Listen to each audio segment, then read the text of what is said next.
Hello guys, pag-usapan lang natin ang breaking news. Ayon kasi sa balita, trending, Mayor Mart Alcala at Catherine Bernardo naging favorite destination ang Thailand. What? Na alam nyo naman siguro.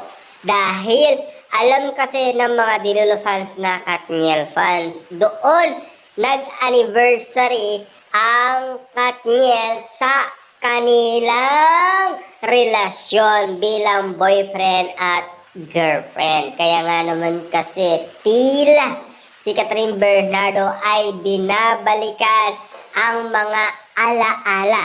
Pero iba na ang kasama niya. Siyempre si Mayor Mart Alcala at hindi si Daniel Padilla. At alam niyo naman siguro si Alora ay nakasama na rin ni Catherine Bernardo sa Thailand. Doon kasi namili ng book si Alora. Mailig kasing magbasa at lalong-lalo na may negosyo si Alora na bookstore.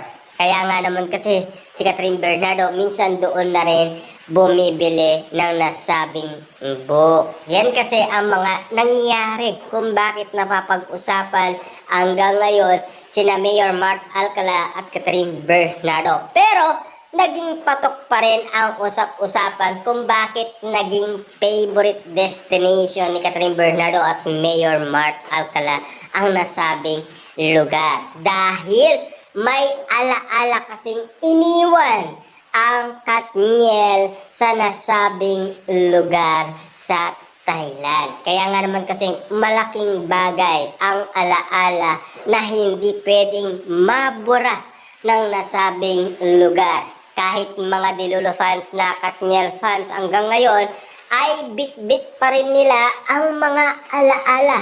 Kasi nasa YouTube ni Catherine Bernardo yan. Mapapanood ang mga tunay na nangyayari na talagang alaala kina Daniel Padilla at Catherine Bernardo. Hanggang ngayon kasi pinapanood pa rin ng mga Dilolo fans ang nasabing video ni na Catherine Bernardo at Daniel Padilla sa YouTube channel ni Catherine Bernardo.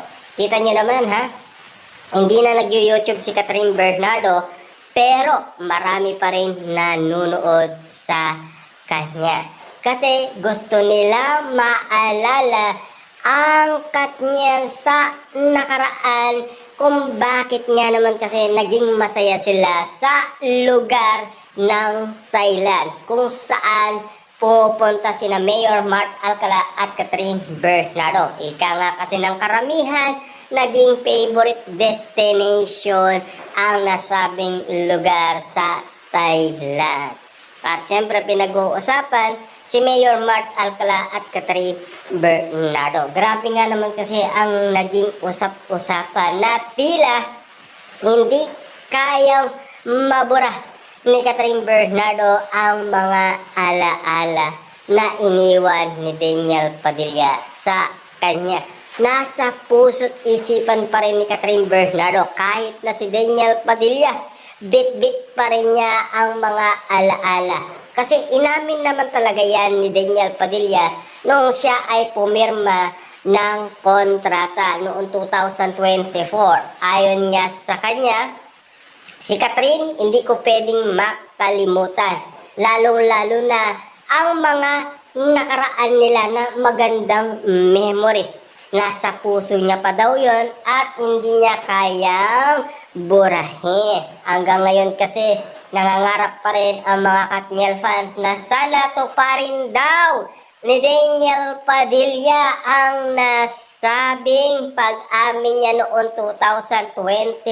Samantalang si Catherine Bernardo ay spotted na umamin noong 2025. Ayon kasi sa balita sa atin ni Christy Permin, nagyaya daw si Catherine Bernardo uminom sa kanyang mga malalapit na barkada. At siyempre, nung siya ay nalasing na, lumuluha na daw si Catherine Bernardo. At ang binubulong ni Catherine Bernardo, walang iba kundi si Daniel Padilla. Gusto niya daw makipagbalikan kay Daniel Padilla. Hindi niya daw alam kung papaano niya isasagawa. At ayon kasi sa mga malalapit na kaibigan ni Catherine Bernardo, bakit daw hindi niya amihin kay Daniel Padilla, diba? Na alam niyo naman siguro, si Daniel Padilla ay habol ng habol yan. Siyempre, napag-usapan yan 2023, 24, 25. Samantalang noong 2024, uminto si Daniel Padilla at lalong-lalo na pinahinto rin ni Daniel Padilla ang kanyang mamsi dahil siya ang lumalaban sa iba't ibang mga netizens dahil sa kuda kay Daniel Padilla dahil napapag-usapan noon sina Catherine Bernardo at Alden Richard noong panahon na yon. At siyempre, ayon sa balibalita noon, si Daniel Padilla ay ginising niya ang mga Dilolo fans na mga Katniel fans. Kaya nga naman kasi ang mga Katniel fans ay ibinulong sa social media. Kaya nga naman kasi nag-viral. Ayon daw kay Daniel Padilla, pipilitin niya at kakausapin niyang muli si Catherine Bernardo after ng movie na Hello Love Again. Kaya nga naman kasi nangyari yon dahil naibalita yon ni Ogie Diaz sa atin. Nangyari yan noon Christmas special na inaabangan kasi dahil noon 2023 may nangyari.